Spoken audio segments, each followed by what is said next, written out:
श्री गणेश जी महाराज व लक्ष्मी मैया की जय। ओम नमः शिवाय। जय मां सरस्वती। पवन पुत्र हनुमान, दादा अखाराम, कोटि कोटि प्रणाम। सालासर बालाजी महाराज की जय। दधिमती मातेश्वरी माँ कामाख्या की जय हो।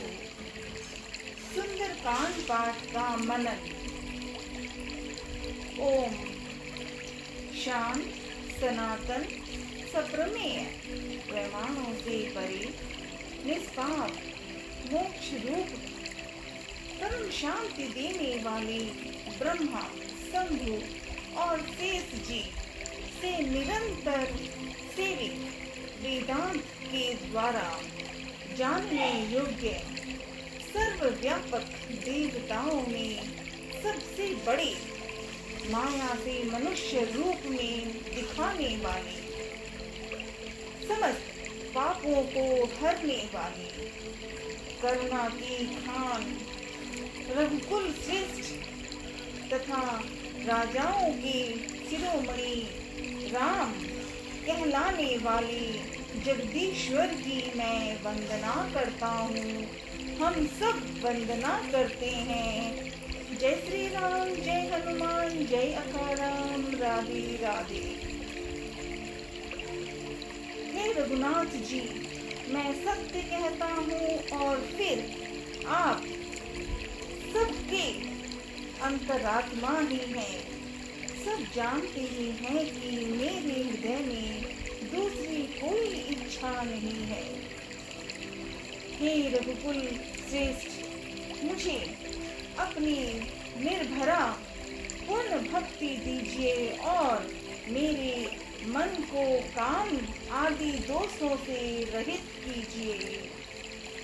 अतुल बल के धाम सोने के पर्वत के समान शांति युक्त कांति युक्त शरीर वाले दैत्य रूपी वन के लिए अग्नि रूप ज्ञानियों में अग्रगण्य संपूर्ण गुणों के निधान वानरों के स्वामी श्री रघुनाथ जी के प्रिय भगत पवन पुत्र श्री हनुमान जी को मैं प्रणाम करता हूँ। हम सब श्री हनुमान जी को प्रणाम करते हैं। सीताराम हनुमान, सीताराम हनुमान, सीताराम हनुमान, सीताराम हनुमान। जामवंत के वचन सुहाए, जामवंत के वचन सुहाए। जामवंत जी ने सुंदर वचन बहुत प्यार से प्रेम से सुनकर हनुमान जी के हृदय को बहुत ही भाए। जामवंत जी ने हनुमान जी को लंका जाने की खबर के बारे में बातें बताई थी और तभी हनुमान जी ने निश्चय हो गया। तैयार थे वो तो। हनुमान जी बोले, हे भाई, तुम लोग दुख सहकर कंद मूल फल खाकर तब तक मेरी राह देखना जब तक मैं सीता जी को देखकर लौट ना आऊं। काम अवश्य होगा क्योंकि मुझे बहुत ही हर्ष हो रहा है। हनुमान जी ने कहा कि मुझे बहुत ही हर्ष हो रहा है। यह कहकर और सबको मस्तक नवाकर तथा हृदय में श्री रघुनाथ जी को धारण करके हनुमान जी हर्षित होकर चले। चलने से पहले अपने पिता पवन जी को प्रणाम किया हनुमान जी ने और आगे बढ़े। जय श्री राम। समुद्र के तीर पर एक सुंदर पर्वत था। हनुमान हनुमान जी खेल से ही अनायास ही कूद कर उसके ऊपर जा चढ़े और बार बार श्री रघुवीर का स्मरण करने लगे। अत्यंत स्मरण करके अत्यंत बलवान महावीर हनुमान जी उस पर से बड़े वेग से उछले। जिस पर्वत पर हनुमान जी पैर रखकर चले, जिस पर से वे उछले, वह तुरंत ही पाताल में धंस गया।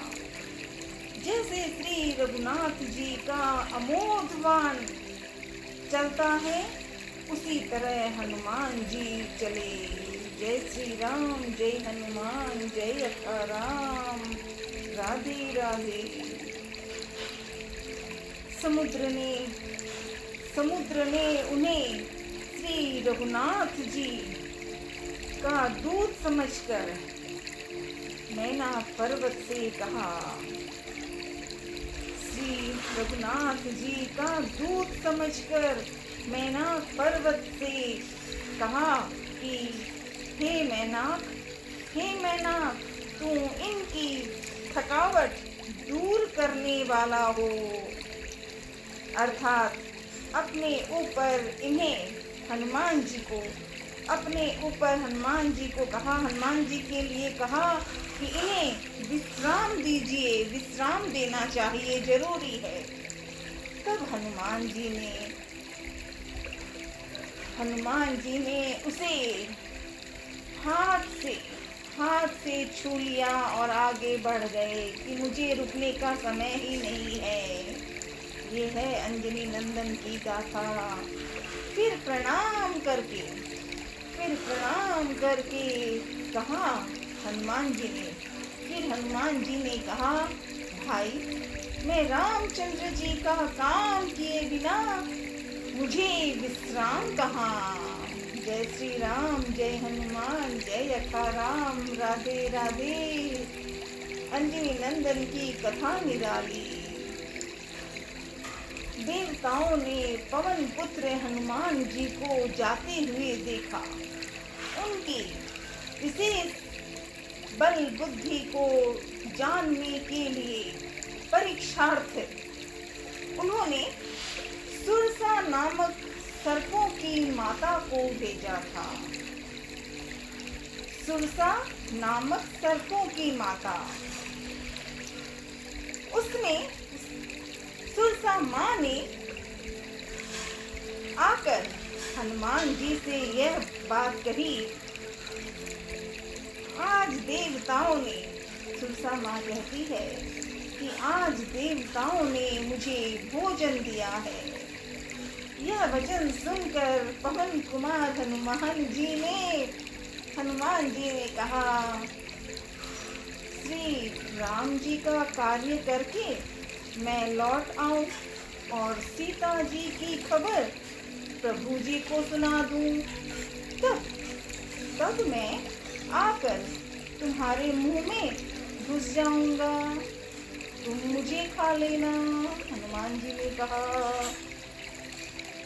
हे माता, मैं सत्य कहता हूँ। अंजनी नंदन फिर कह रहे हैं कि हे माता, मैं सत्य कहता हूँ, अभी मुझे जाने दे। जब किसी भी उपाय से उसने जाने नहीं दिया, तब हनुमान जी ने कहा,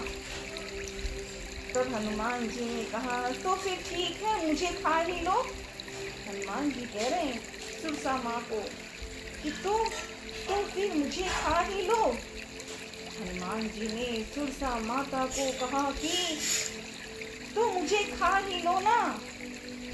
उसने सुरसा माँ ने योजन भर यानी 4 कोस में मुंह फैलाया। तब हनुमान जी ने अपने शरीर को अपने शरीर को उससे गुना, 2 गुना, दूना भर बढ़ा दिया। उसने सुरसा माँ ने 16 योजन का मुख किया तो हनुमान जी ने तुरंत ही 32 योजन के हो गए। जैसे जैसे सुरसा मुख का विस्तार बढ़ाती है, हनुमान जी उसका दूना रूप दिखलाते हैं। उसने सुरसा माँ ने 100 योजन 400 कोस का मुख किया। तब लाडले हनुमान जी ने बहुत ही छोटा रूप धारण करके और तुरंत उसके मुंह में घुसकर तुरंत फिर बाहर आ गए। जय हो। तुरंत फिर बाहर निकल आए और उसे सिर नवाकर प्रेम से विदा मांगने लगे हनुमान जी कि सुरसा माँ अब मुझे जाने दो, मैं आपके दर में मुंह में घुसकर फिर आया हूँ। सुरसा माता ने अब सुरसा माँ ने कहा, सुरसा माँ ने देख लिया हनुमान जी की गाथा। तब सुरसा माँ ने कहा, मैंने तुम्हारी बुद्धि बल का भेद पा लिया है, जिसके लिए देवताओं ने मुझे भेजा था। सुरसा माँ कहती है कि मुझे तो देवताओं ने मुझे भेजा था और आपको मैंने देख लिया। तुम यानी कि सुरसा माँ हनुमान जी को फिर कहती है कि तुम श्री रामचंद्र जी का सब कार्य करोगे, क्योंकि तुम बल बुद्धि के भंडार हो। यह आशीर्वाद देकर वह चली गई। जब सुरसा माँ चली गई तब हनुमान जी हर्षित होकर प्रेम भाव से हर्षित खुश होकर चले। समुद्र में एक राक्षसी रहती थी। वह माया करके आकाश में उड़ते हुए पक्षियों को पकड़ लेती थी। आकाश में जो जीव जंतु उड़ा करते थे वह जल में उनकी परछाई देखकर उस परछाई को पकड़ लेती थी, जिससे वे उड़ नहीं सकते थे और जल में गिर पड़ते थे। इस प्रकार वह सदा आकाश में उड़ने वाले जीवों को खाया करती थी। उसने वही छल हनुमान जी से भी किया। हनुमान जी ने तुरंत ही उसका जो कपट था वो पहचान लिया। पवन पुत्र धीर बुद्धि वीर श्री हनुमान जी उसको मारकर समुद्र के पार गए। एक झटके में ही लाडले हनुमान जी ने उस राक्षसी को वहीं पे समझा दिया और वहां से विदा करवा दिया जीवन से। हनुमान जी ने तुरंत ही उसका कपट पहचान लिया था। तो पवन पुत्र धीर बुद्धि वीर श्री हनुमान जी उसको मारकर समुद्र के पार गए। वहां जाकर उन्होंने वन की शोभा देखी। अब हनुमान जी आगे बढ़ रहे हैं, क्योंकि जब से निकले हैं जामवंत जी ने जब कहा तब से लेकर अगले हर समय एक ही चीज था, मुझे पहुंचना है, सीता माँ को ढूंढना है। तो आगे बढ़े। वहां जाकर उन्होंने वन की शोभा देखी। मधु पुष्प रस के लोभ में से भौरे गुंजार कर रहे थे। अनेकों प्रकार के वृक्ष फल फूल से शोभित हैं। पक्षी और पशुओं के समूह को देखकर तो वे मन में ही बहुत ही प्रसन्न हुए। सामने एक विशाल पर्वत देखकर हनुमान जी भय त्याग करके उस पर दौड़कर जा चढ़े। भोलेनाथ शिव जी कहते हैं, हे उमा, इसमें बानर हनुमान जी कुछ बढ़ाई नहीं है। इसमें बानर हनुमान जी कुछ बढ़ाई नहीं है। यह प्रभु का प्रताप है जो काल को भी खा जाता है। पर्वत पर चढ़कर हनुमान जी ने लंका देखी। बहुत ही बड़ा सुंदर रूप, ऐसी सुंदरता कुछ कहा नहीं जा सकता। वह अत्यंत ऊंचा और उसके चारों ओर समुद्र है, सोने के परकोटे हैं। वहाँ की सुंदरता, वहाँ की कथा बिल्कुल लंका के बारे में हनुमान जी ने देखा। उन्हें खुद ये नहीं था कि लंका को ऐसे देखा नहीं था तब तक। वह अत्यंत ऊंचा और उसके चारों ओर समुद्र है, सोने के परकोटे, और भी सुंदर था लंका में ऐसी सुंदरता। विचित्र मणियों से जड़ा हुआ सोने का परकोटा है। उसके अंदर बहुत सुंदर सुंदर घर, विशाल नगर है। चौराहे, बाजार, सुंदर मार्ग, आलीशान महल और गलियां हैं। सुंदर नगर बहुत प्रकार से सजा हुआ है। हाथी, घोड़े, खच्चरों के समूह तथा पैदल और रथों के समूहों को कौन गिन सकता है। अनेक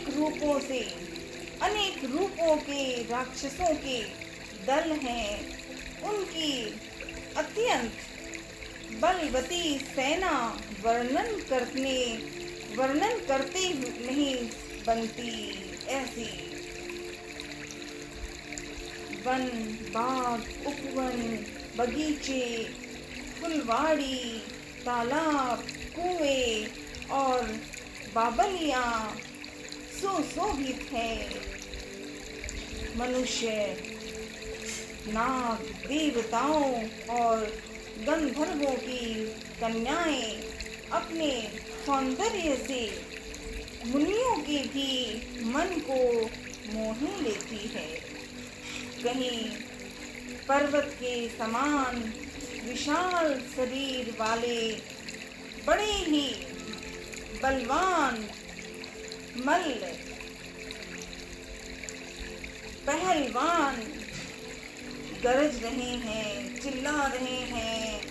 वे अनेकों अखाड़ों में बहुत प्रकार से भिड़ते हैं और एक दूसरे को ललकारते हैं। भयंकर शरीर वाले करोड़ों योद्धा यत्न करके आपस में एक दूसरे को सावधान भी करते हैं, युद्ध भी करते हैं। नगर के चारों दिशाओं में रखवाली करते हैं। कहीं दुष्ट राक्षस भैंसों, मनुष्यों, गायों और बकरों को खा रहे हैं। श्री तुलसीदास जी ने इसकी कथा इसीलिए कुछ थोड़ी सी कम शब्दों में ये बात कही है कि क्योंकि वे निश्चय ही श्री रामचंद्र जी के वाण रूपी तीर्थ में शरीरों को त्याग कर परम गति पावेंगे। नगर की बहुसंख्यक रखवाले को देखकर, नगर के बहुसंख्यक रखवालों को देखकर पवन पुत्र अंजनी नंदन हनुमान जी ने मन विचार किया कि अत्यंत छोटा रूप, अत्यंत छोटा रूप धरूं और रात के समय नगर में प्रवेश करूं। हनुमान जी ने वहाँ की हालत, रामायण की बातों में जब हम सुंदर कांड की कथा करते हैं और हनुमान जी की बातें लंका जाने की नगरी, तो एक एक बात बोल रहे हैं हनुमान जी कि जाना है, सीता माँ को ढूंढना है, लेकिन थोड़ा सा रूप धरेंगे, छोटा बनेंगे और लंका में प्रवेश करेंगे और रात के समय नगर में प्रवेश करूंगा, हनुमान जी ने कहा। जय सिया राम, जय जय सिया राम, जय हनुमान, जय हनुमान, जय अखाराम, जय अखाराम। राधे राधे, राधे राधे।